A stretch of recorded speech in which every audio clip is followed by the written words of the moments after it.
We're going to show you how to make sure that your Robert axle is set up properly for your bike.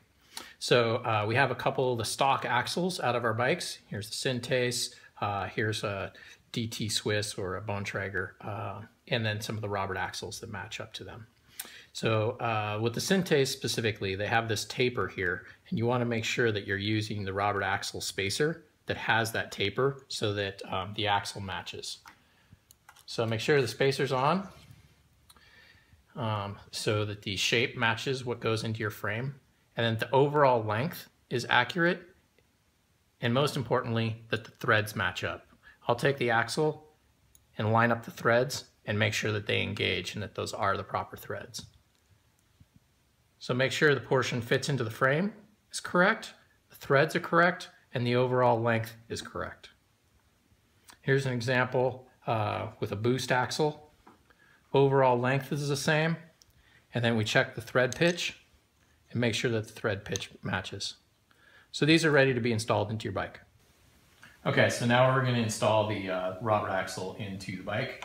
Just as you normally would your through axle, put it in, hand engage the threads. Once it's snug, take your torque wrench, which is already set to 12 Newton meters.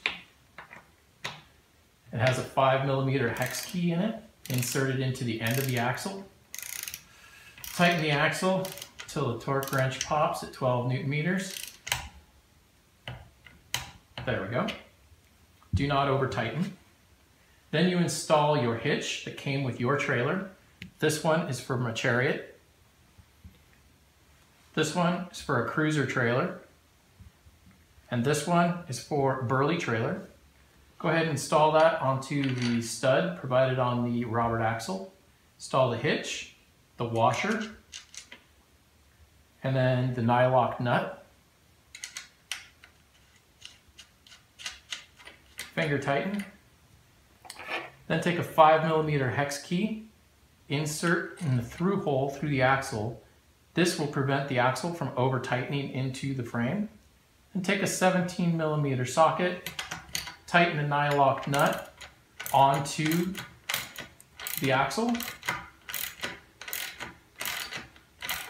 Okay, and then finish tightening using the socket, holding the Allen key to make sure the axle does not over tighten into the frame, making sure that the hitch is parallel or perpendicular with the ground per the manufacturer's instructions. Make sure that the hitch is snug to the axle.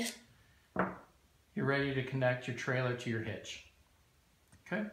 When it comes time to remove the axle, simply insert the Allen key. You can use the hex in the end or the through hole. Simply loosen up the axle.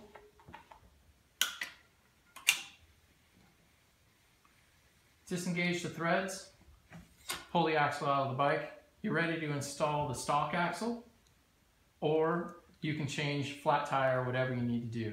Next time you go to install your Robert axle, simply slide it in, engage the threads by hand,